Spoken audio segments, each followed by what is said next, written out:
नाश्ता आणला होता तुमच्यासाठी.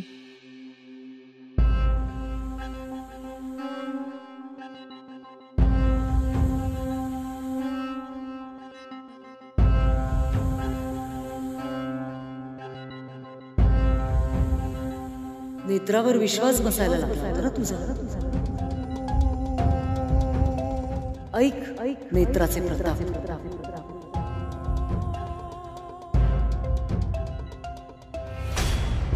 घ्या ना. आणि आज दुपारी सगळ्यांबरोबर जेवायला याल ना. मला खरं तर तुमच्याशी जरा बोलायचं होतं, पण आधी तुम्ही खाऊन घ्या, मग आपण बोलू. घ्या.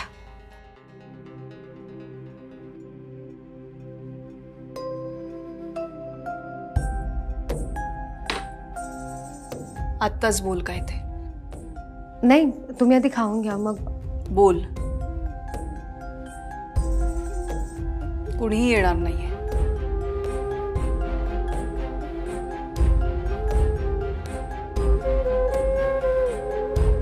आत्या, तुम्ही देवी आईच्या भक्त आहात. देवी आईने तुम्हाला वरदान दिलंय, दिव्य शक्ती दिली आहे. आणि मला माहिती आहे तुमची देवी आईवर मनापासून श्रद्धा आहे. त्यामुळे तुम्हाला माहीतच असेल की देवी आई तिच्या भक्ताला सुखात ठेवते. आणि जो कोणी चुकीचा वागतो त्याची देवी आई कधीच गय नाही करत. देवी आईने आजोबांची सुद्धा गय नाही केली आत्या. आजोबांनी मनोरमा आजीवर जो काही अन्याय केलाय त्याची शिक्षा त्यांना मिळाली आहे. गेली कित्येक वर्ष ते शिक्षा भोगतायत. एक वेळ मरण आलं असतं तरी चाललं असतं, पण देवी आईने त्यांना जिवंत ठेवलं. तुम्ही बघताय ना, मृत्यूपेक्षाही भयानक शिक्षा भोगतायत होते.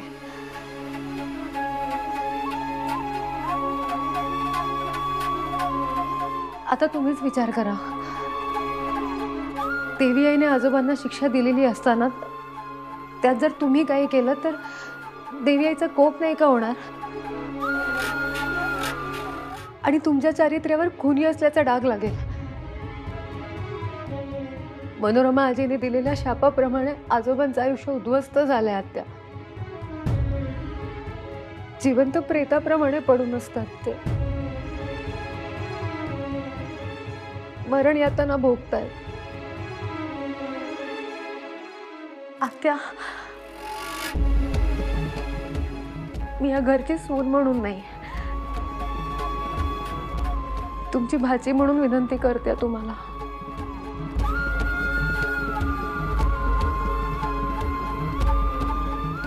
आजोबांच्या सुडाचा विचार मनातून काढून टाका.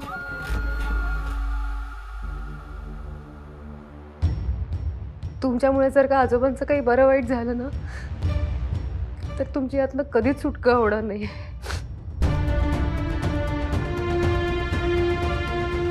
आणि आता कुठे मला माझ्या आत्या भेटल्यात. मला तुम्हाला गमवायचं नाहीये. तुम्हाला काही झालं ना तर मला नाही सहन होणार.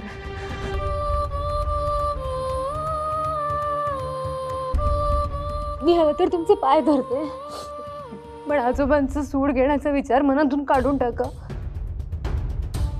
आजोबांचा जीव नका घेऊ.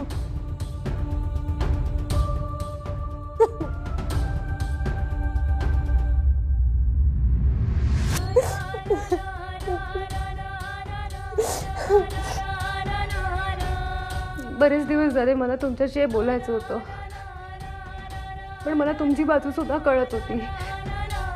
तुमचं मन समजतंय मला. मला माहिती आहे तुम्ही खूप भोगलंय, पण आता खरंच माझा नाईलाज होता म्हणून मला बोलावं लागलं.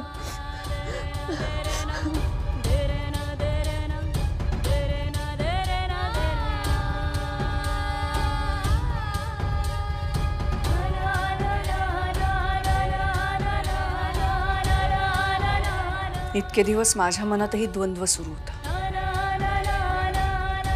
मला कळत नव्हतं काय करायचं,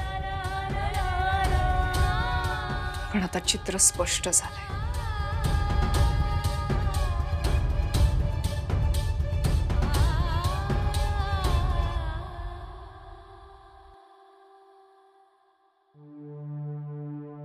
पटतंय मला तुझं. माझ्या आईच्या गुन्हेगाराला देवी आईने शिक्षा केली. मग आता मी का त्याला शिक्षा करू?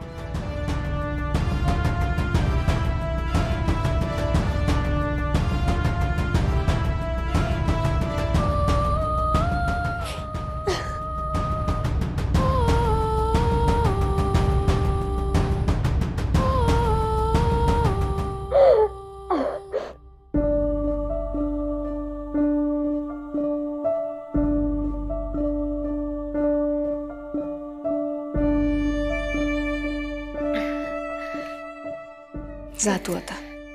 कामं असतील ना, खाऊन घेईन मी. खूप भूक लागली आहे.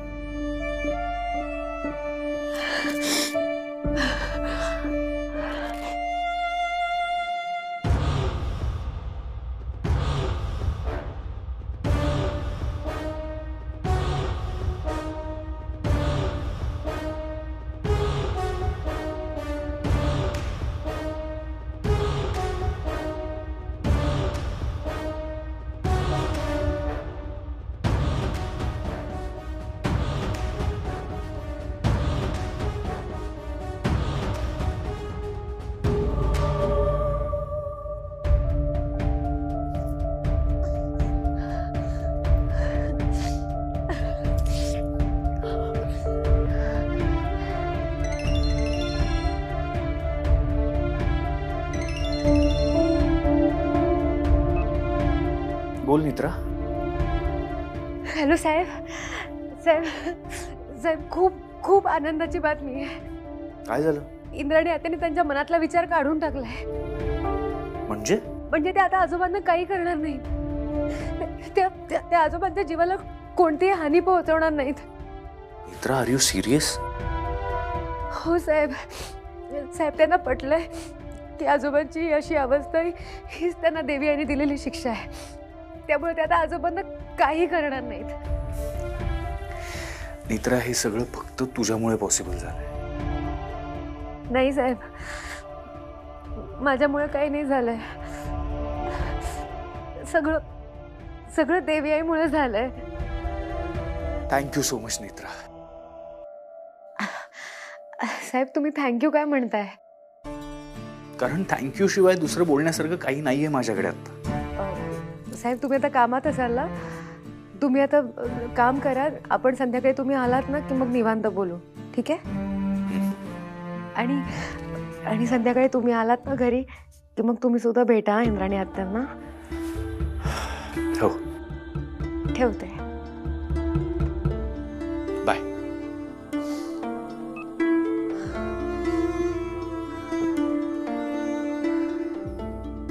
काय झालं?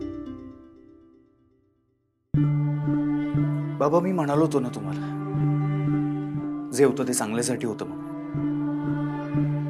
बाबा, तुम्ही आता इंद्राणी आत्याला काही करण्याची गरज नाहीये. आत्या? नेत्रा आत्या म्हणते ना, म्हणून मीही आत्या म्हणालो. बट एनिवे, नेत्राचं इंद्राणी आत्यांबरोबर बोलणं झालंय. इंद्राणी आत्या आपल्या घरात काहीही चुकीचं करणार नाहीयेत आता. त्या आजोबांबरोबर काहीही चुकीचं करणार नाहीयेत. आजोबा आता सेफ आहेत. इंद्राणीने सांगून काय होणार आहे? ती सगळं रुपालीच्या म्हणण्यानुसार करते. पण नेत्रा असं का करते? तिला सगळं माहिती असून सुद्धा ती इंद्राणीवर कसा विश्वास ठेवते? मलाच काहीतरी करायला हवं. बाबा प्लीज, तुम्ही इंद्राणी आत्यासाठी जो मार्ग निवडला होता त्याची काही गरज नाही आता. बघूया. बघूया म्हणजे? जे होतंय ते चांगल्यासाठीच होतंय. आपल्या घरातलं टेन्शन कमी होतंय.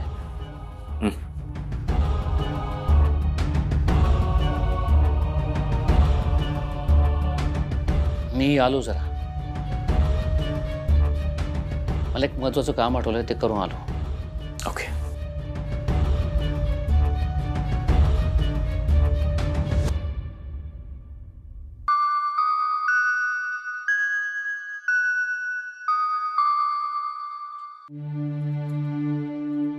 थँक्यू सो मच माझे डोळे उघडल्याबद्दल.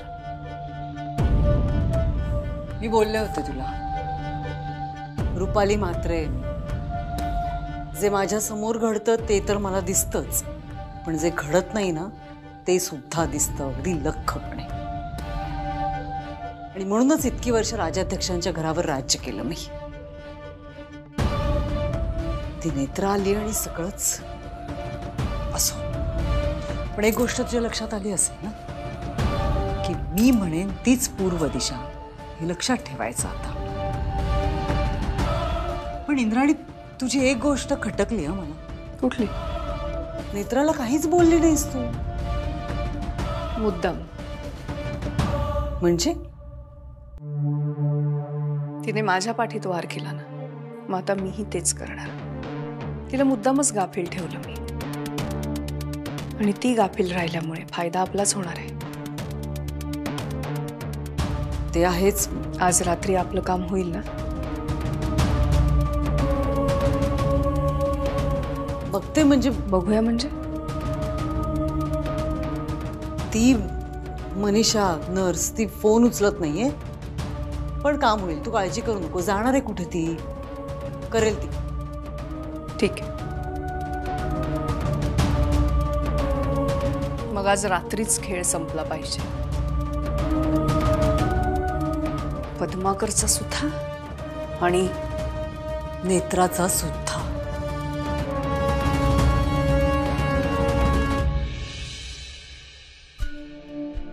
इतकी वर्ष इंद्राणी मनामध्ये सूडाची भावना घेऊन जगली. ती तिचा सूड पूर्ण केल्याशिवाय आता शांत बसणार नाही असं वाटत असतानाच तिने पद्माकर राजाध्यक्षांना माफ केलं. बाळा, एवढा मोठा गुन्हा माफ करायला खरंच फार मोठी हिंमत लागते ग.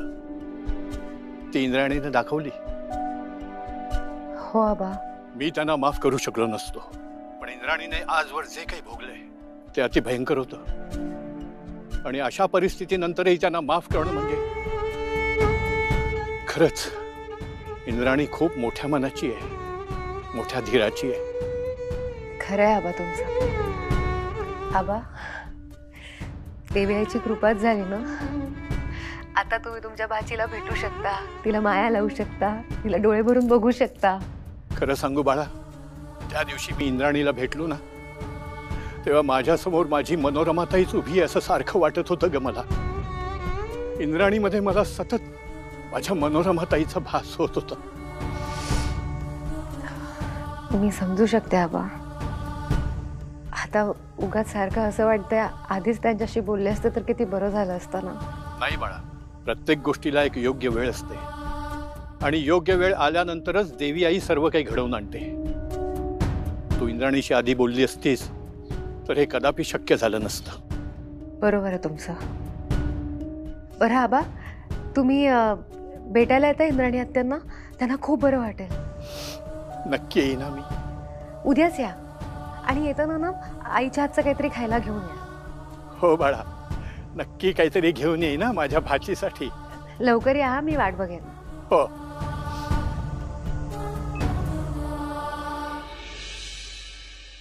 तुला विचारते मी, माझं काम करायचंय की नाही करायचंय? तोंड उचकट. वेळ नाहीये माझ्याकडे तेवढा, आणि माझ्याकडे जो वेळ आहे ना तो तुझ्यावर नाही खर्च करायचा आहे मला. नसेल करायचं तर स्पष्ट सांग, मी बघते काय करायचं ते. हो मॅडम, तुम्ही गैरसमज करून घेऊ नका. गैरसमज? 4-4, 5-5 वेळा फोन केले तुला, उचलतच नाहीयेस तू. हो मॅडम, माझी मान आखडली. हे बघा, मानेचं हे असं झालंय. नर्स आहेस ना? असं केलं की मान सुटते, कळत नाही तुला? मान आखडली म्हणून किती दिवस त्या एक्सरे वाल्या मिलिंदला भेटायला गेली असतीस नाचत मान मोडत हॉस्पिटलमध्ये. मॅडम, कारण नको येता मला. मग तुझी मान आखडू दे नाही तर मोडू दे, मला काही घेणं देणं नाही त्याच्याशी.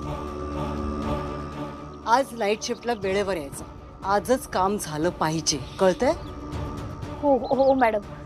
जा, काय झोपा काढायच्या ते काढून घे, रात्री तयार राहा. आणि हो.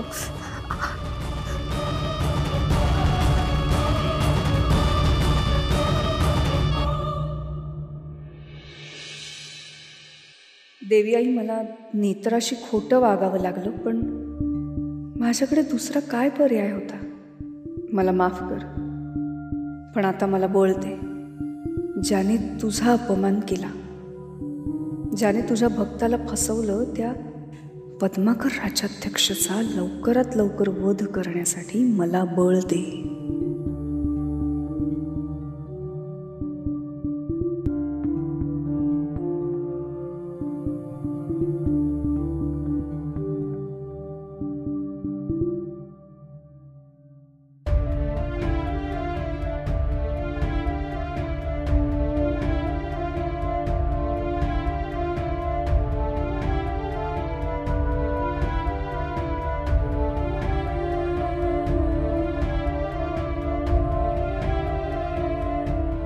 इंद्राणी आत्यांनी आजोबांना माफ केले. देवी आई, तुझे खूप खूप आभार. मी माझ्या आईच्या गुन्हेगाराला कधीच माफ करणार नाही. आणि तुला माहिती आहे, त्याचा वध केल्याशिवाय मी तुझ्या दर्शनाला वावुशीत सुद्धा येणार नाही. देवी आई, मी लवकरच इंद्राणी आत्यांना वावोशीत तुझ्या दर्शनाला घेऊन येईन. यापुढे त्यांच्या वाटेला चांगलं आयुष्य येऊ दे. का मला वाट पाहायला लावतेस? कधी मरणार आहे तो? मला त्याला मारून इथून निघायचंय.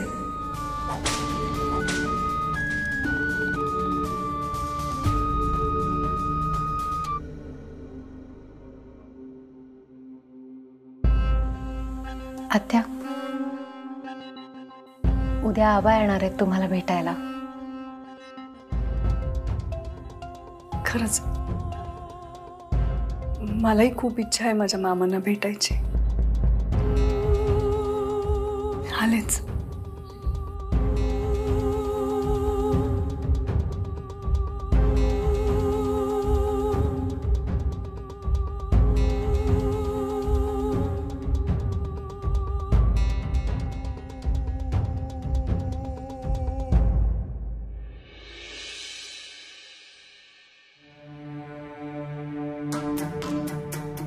बाबा, तुम्ही लवकर आलात आज? हां, जवळच काम होतं, ते संपलं लवकर म्हणून आलो. आणि थोडंसं म्हणजे घरी यावंसं वाटलं मला. तब्येत बरी आहे ना तुमची? हां, तशी बरी आहे. मला तुझ्याशी जरा बोलायचं आहे. बोला ना. आपण लॉनमध्ये जाऊन बोलूया. हो. मला प्लीज कॉफी आणशील? हो, मी येऊन येते. अद्वैत आणि नेत्राचं नक्की काय चाललंय हे शोधावं लागेल. थोडी लबाडी करावी लागेल, पण दुसरा काही मार्ग नाही. ते दोघे इंद्राणीबद्दल इतके पॉझिटिव्ह का झाले अचानक? ते शोधून काढावंच लागेल. बाबा, कॉफी. थँक्यू. तुम्हाला बोलायचं होतं ना काहीतरी? नेत्रा, मला अद्वैतने सगळं सांगितलंय.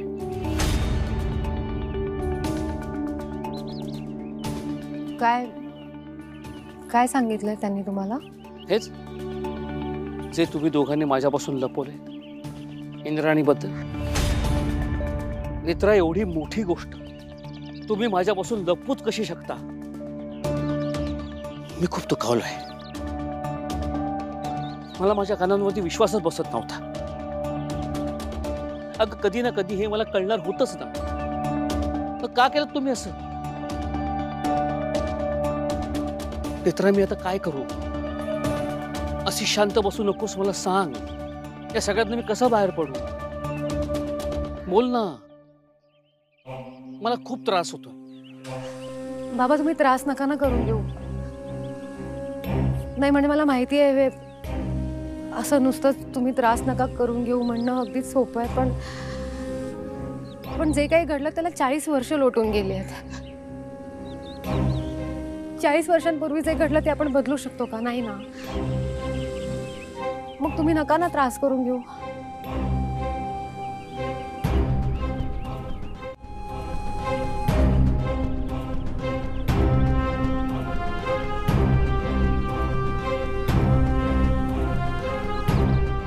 बाबा, आता इंद्राणी आत्यांनी सुद्धा सगळं विसरायचं ठरवलंय. आपण सुद्धा सगळं विसरून पुढे जायला हवं ना. उलट आता असा विचार करायला हवा की ह्या सगळ्यात इंद्राणी आत्यांनी किती आणि काय काय भोगलंय. आपण त्यांना त्यांचे गेलेले दिवस परत नाही देऊ शकत, पण किमान त्यांच्या जखमांवर फुंकर म्हणून त्यांना आधार तर देऊच शकतो ना. या नव्या कळलेल्या नात्याला आपण न्याय द्यायला हवा बाबा.